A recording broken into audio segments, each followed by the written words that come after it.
Hello lovely YouTubers master कुकच्या या भागामध्ये मी पूजा आपलं सगळ्यांचं अगदी मनापासून स्वागत करते. आज आपण पाहणार आहोत कुठलीही पूर्वतयारी न करता अगदी इन्स्टंट तयार होणाऱ्या उपवासाच्या भगरीच्या पापडाची रेसिपी. व्हिडिओमध्ये पाहू शकता किती मोठ्या साईजचे पापड तयार झालेले आहेत आणि अगदी एकट्या बाईने सुद्धा घालता येतील इतके सोपे पापड आहेत. फक्त आणि फक्त 1 कप भगरीमध्ये मी टोपलीवर पापड तयार केलेले आहेत आणि व्हिडिओमध्ये पाहू शकता हे पापड जे आहेत ज्यावेळेस तुम्ही फ्राय करताय त्यावेळेस कढई भरून फुलतात. अगदी 8 पट नाही तर 12 ते 13 पट फुलतील इतक्या मोठ्या साईजचे पापड तयार होतात आणि रेसिपीसुद्धा अगदी सोपी आहे. तर चला मग रेसिपीला सुरुवात करूयात. सर्वात आधी या ठिकाणी 1 कप एवढी भगर घेतलेली आहे. भगर जी आहे निवडून स्वच्छ करून घ्यायची आहे. त्यानंतर मोठ्या साईजचे 3 बटाटे घेतलेले आहेत. जर छोटे साईजचे बटाटे असतील तर 4 ते 5 आपण या ठिकाणी घेऊ शकता. आता सर्व बटाटे जे आहेत ते आपण सोलून घ्यायचे आहेत आणि सोलून झाल्यानंतर याचे छोटे छोटे तुकडे करून घ्यायचे आहेत. बटाट्याचे छोटे छोटे तुकडे केल्यामुळे आपण ज्यावेळेस याला मिक्सरला बारीक करू त्यावेळेस याचे जास्त तुकडे राहणार नाहीत आणि बारीक अशी पेस्ट आपल्याला भेटेल. त्यामुळे सुरुवातीलाच आपण याचे छोटे छोटे असे तुकडे करून घ्यायचे आहेत आणि त्यानंतरच याला मिक्सरला पेस्ट करायची आहे. आणि जर तुम्ही जास्त वेळ कापून ठेवणार असाल तर बटाट्याच्या तुकड्यांना वर न ठेवता पाण्यामध्ये बुडवून ठेवायचं आहे, जेणेकरून बटाटे जे आहेत ते काळे पडणार नाहीत आणि याच्यामध्ये जे स्टार्च आहे ते सुद्धा निघून जाईल. तर या ठिकाणी पाहू शकता मी सर्व बटाटे जे आहेत अगदी छोटे छोटे तुकड्यामध्ये याचे पीसेस करून घेते, जेणेकरून ज्यावेळेस मी याला मिक्सरला बारीक करायला घेईन त्यावेळेस याच्यामध्ये जास्त मोठ्या साईजचे तुकडे राहणार नाहीत.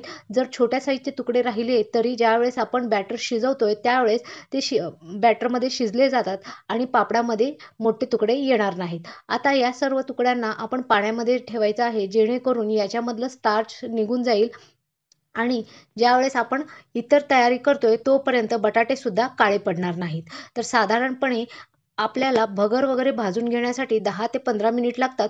तोपर्यंत बटाट्यांना आपण पाण्यामध्ये ठेवलेलं आहे.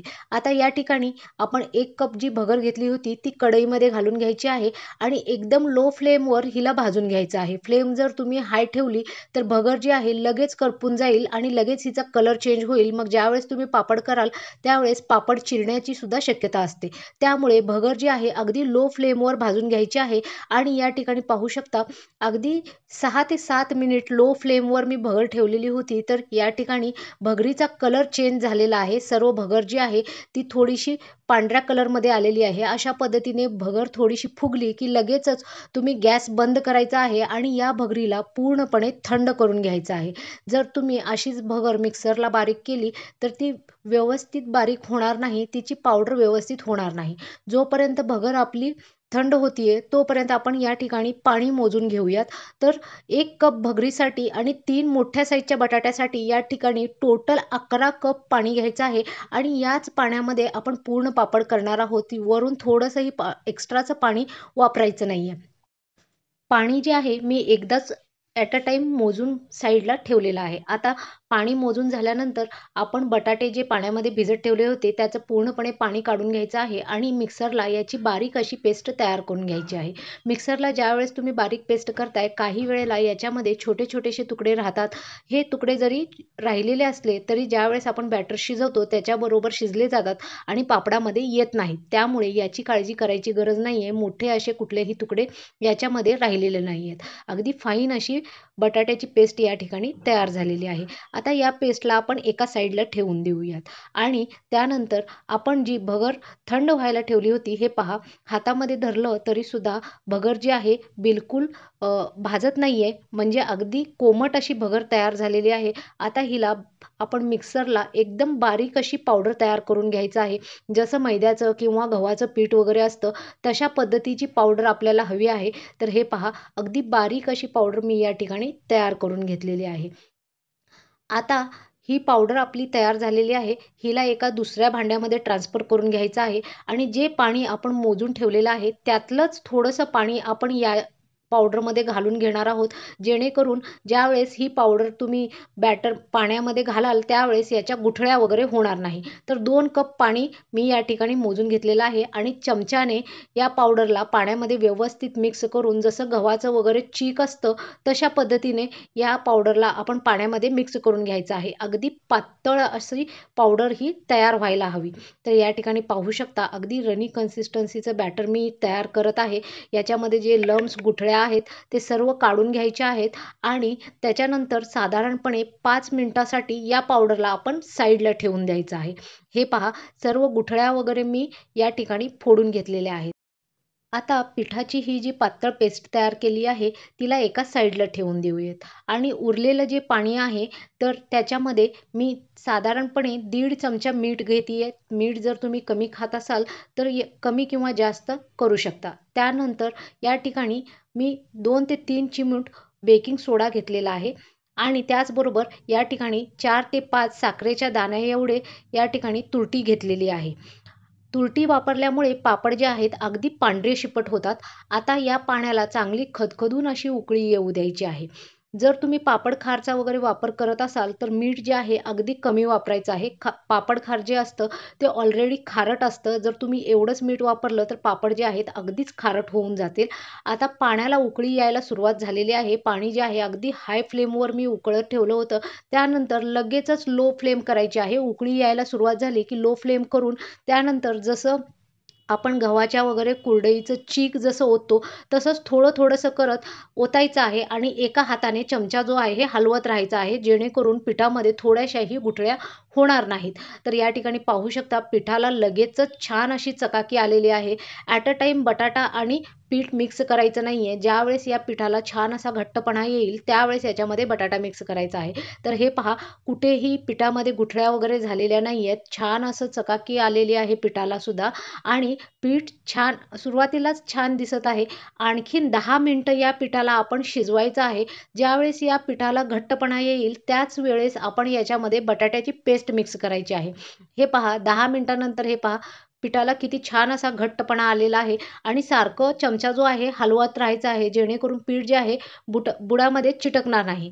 आता 10 मिनिटानंतर ज्यावेळेस पिठाला घट्टपणा आला त्यावेळेस मी जी बटाट्याची पेस्ट साईडला ठेवली होती ती याच्यामध्ये घालून घ्यायची आहे. बटाट्याची पेस्ट मी 10 मिनिटं आधीच केलेली होती, त्यामुळे बटाट्याची पेस्ट थोडीशी लाल कलरची झालेली आहे. पण ज्यावेळेस पीठ पूर्णपणे शिजेल त्यावेळेस ऑटोमॅटिकली तिचा कलर चेंज होईल आणि अगदी व्हाईट कलरचे पापड तयार होतील. तर हे पहा, जसं बॅटर शिजत आहे तसं त्याला पांढरा कलर येत आहे. तर बॅटर छान असं फुगलेलं पण आहे. बॅटर आपलं डबल होतं, त्यामुळे सुरुवातीला ज्यावेळेस तुम्ही पातेलं वगैरे घेताय जाड बुडाचं, स्टीलचं किंवा जर्मनचं पातेलं असेल तर जर्मनचं, पण जेवढं पण पाणी असेल त्याच्या दुप्पट साईजचं पातेलं घ्यायचं आहे. पा आता या पिठाला मी टोपण लावून सुद्धा 10 मिनिट शिजवलेलं आहे आणि पीठ अगदी घट्ट आणि पांढरं शिपट असं तयार झालेलं आहे. तर हे पहा, पीठ कसं ओळखायचं ते सुद्धा मी तुम्हाला दाखवत आहे या ठिकाणी. ज्यावेळेस चमच्यामधून तुम्ही पीठ असं घालताय आणि ते इझिली पडत नसेल किंवा चमचा असा उलटा केला आणि त्याच्यावर जाड अशी पिठाची एक लेयर तयार होत असेल किंवा त्याच्यामधून असं बोट काढलं की अगदी एक जाड अशी लेयर दिसत असेल, तर पीठ अगदी व्यवस्थित तयार झालंय असं समजायचं आहे. आता या स्टेजला तुम्ही आधी तरी गॅस बंद करायचा आहे आणि त्याच्यानंतर तुम्हाला जे पण मसाले पिठामध्ये घालायचे आहेत ते मसाले आधी घालून घेऊयात. मी फक्त आणि फक्त याच्यामध्ये 2 चमचे तीळ आणि 1 चमचा काळं तीळ एवढाच मसाला वापरलेला आहे. तुम्हाला हवं असेल तर तुम्ही चिली फ्लेक्स, त्याचबरोबर हिरवी मिरची, कोथिंबीर वगैरे जे पण तुम्हाला आवडत असेल ते मसाले तुम्ही याच्यामध्ये वापरू शकता. आता मी तीळ वगैरे याच्यामध्ये मिक्स करून आता प्लेट लावून याला साधारणपणे अर्धा तासासाठी थंड होऊ द्यायचं आहे. बॅटर थंड झाल्यावरच आपण याचे छान असे पापड घालू शकतो. त्यामुळे आणि त्याच्यावर एक लेयर येऊ नये किंवा मलई जमू नये यासाठी मी टोपण लावून या बॅटरला पूर्णपणे थंड करून घेतलेलं आहे. थंड झाल्यानंतर हे पहा, पीठ किती घट्ट झालेलं आहे. अगदी छान असं पीठ तयार झालेलं आहे. आता याचे पापड कसे घालायचे ते सुद्धा मी तुम्हाला दाखवणार आहे.